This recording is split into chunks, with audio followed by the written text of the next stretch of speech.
I had no idea what I was doing with myself. I was 22 years old when Bonnie Rodriguez found me volunteering at Oasis Church Youth Group, and she offered me the chance to intern at Miami Youth For Christ. And I've spent 20 years in Miami sharing the gospel with young people. But then everything changed. Marjorie Stoneman Douglas. I live in Broward. My son goes to school in Broward. I volunteer on school campuses. I substitute teach here. I needed to do something. Posting a disturbing picture of a gun-toting boy in a tactical vest with a threatening message, leading to another arrest in Pembroke Pines. The teen who posted that picture is just one of 3 students arrested today, all accused of making school threats. And then Bonnie had another offer for me. Fort Lauderdale Youth For Christ had offered her the position of executive director. And she asked me if I would come on as ministries director and help put together a team of missionaries. Early last year, God put on my heart to become a missionary. And when I heard that, I thought I was going overseas. I thought I was going to Kenya. I thought I was going to Wales. I thought I was just going somewhere.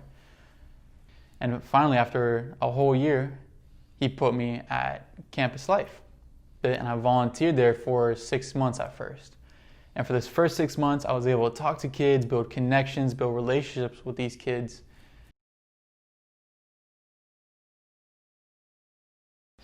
My husband and I started supporting Miami YFC in 2008 after attending a Be the Story annual banquet. Immediately, I saw the impact that YFC had on the city of Miami and the kids' lives that were involved in the YFC programs.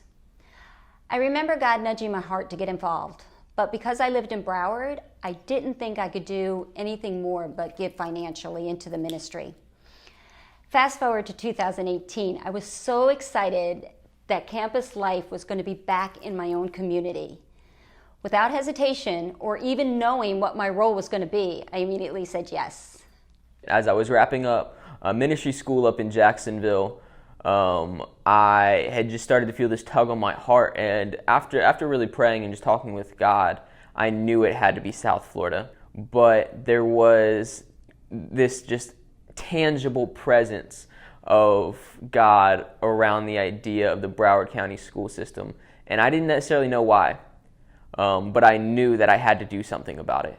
After just a couple days of being down here, Youth for Christ contacted me. And from that phone call, I knew that's exactly where I had to be.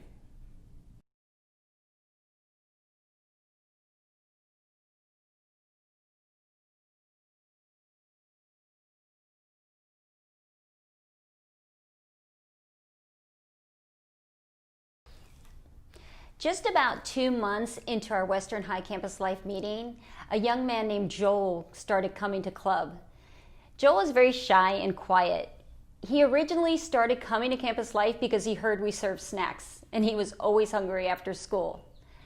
After a couple of weeks of coming to club, Joel opened up to one of our leaders that he came to South Florida from Nigeria. Without his parents, Joel expressed it has been difficult to make new friends in a new country, city, and school.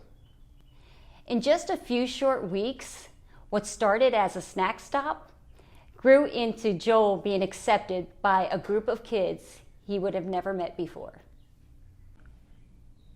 It was just another week at South Plantation High School. Campus Life had just started, the lunch bell had just rang, and the students had started to walk in, and I went to go greet Oscar and his best friend, and I noticed they were being a little bit more bashful than normal. And so as club continued, I just went and I asked them, how they were, and that's when I noticed that Oscar had a black eye on his face. And so trying to be as discreet as possible, I kind of leaned over and asked him, "Hey man, are you okay? What happened?" And immediately he just kind of shriveled up and turned away. But his best friend leaned over to me and he goes, "He got jumped." And immediately my heart sunk.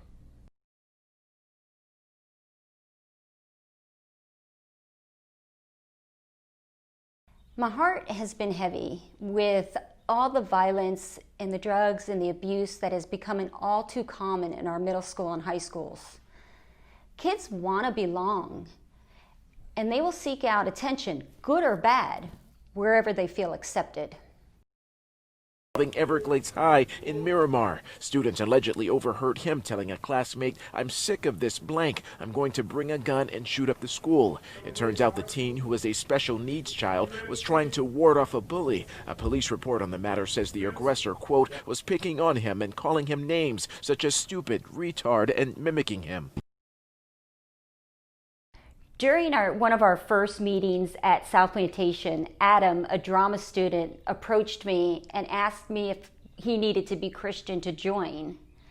He told me that he and his classmates had researched the club and knew we were a faith-based group. You see, Adam told me he was gay and was concerned that he, as well as others, may not be accepted or that we would shove God down their throats.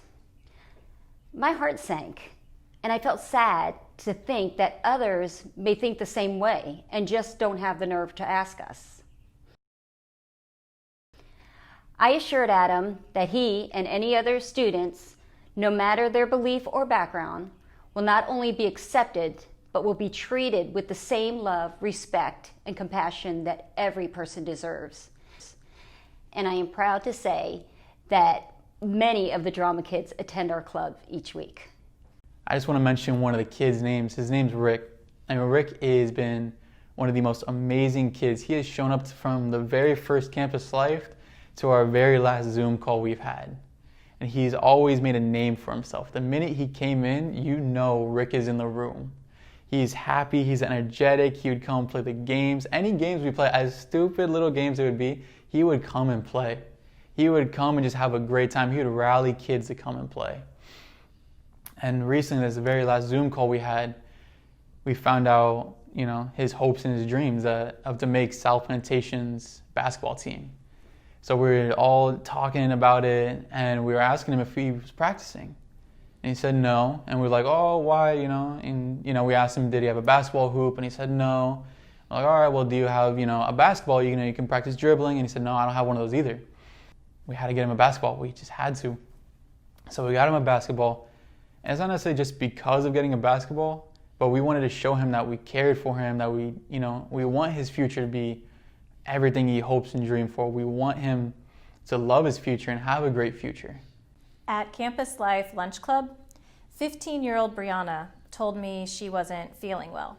And when I asked her what was wrong, she said that her uncle had just been shot and killed, and her family was devastated.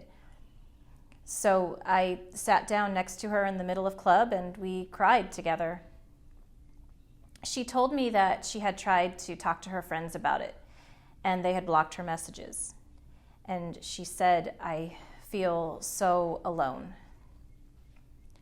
She doesn't believe in prayer. But I asked her if it would be okay if I prayed for her, and she said yes. So I prayed with her, and somehow she ended up leaving club that day with a little bit of a smile on her face. And since then, she's come back to all of our Campus Life lunch clubs. She even came to our after-school Campus Life at the park, and we threw a little birthday party for her. She is so eager for a community of friends who won't abandon her when life gets tough. And I'm so excited that she continues to come to Campus Life. And I'm so excited for her future. At Central Charter, there is a plethora of students. They're full of energy and fun and excitement, all being in middle school. That's typically how it goes. But specifically, there's this one girl, and she's this big ball of sunshine. Everywhere she goes, she lights up the room. Everyone notices her. And she is, hands down, one of the best students that we've had from day one. She's been there since the beginning. And honestly, that's kind of the most surprising part for me when I found out that she was being isolated at school. She had attempted to kill herself without even talking to her parents or any teachers or anyone. And so when she opened up to us that she was going through this, it broke our heart. And obviously we stepped in. We were there for her. We provided her with not just this emotional support and spiritual support, but we physically connected her with the school and guidance counselors. And at the end of the day, that is why we're there, for her, for other students going through this, because it's real.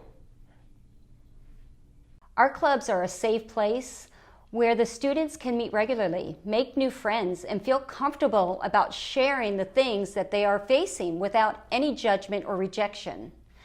Whether they realize it or not, our role as campus life leaders is to build friendly relationships and be an example of the love of Jesus in all that we do. I realized that local missions is true missionaries' work.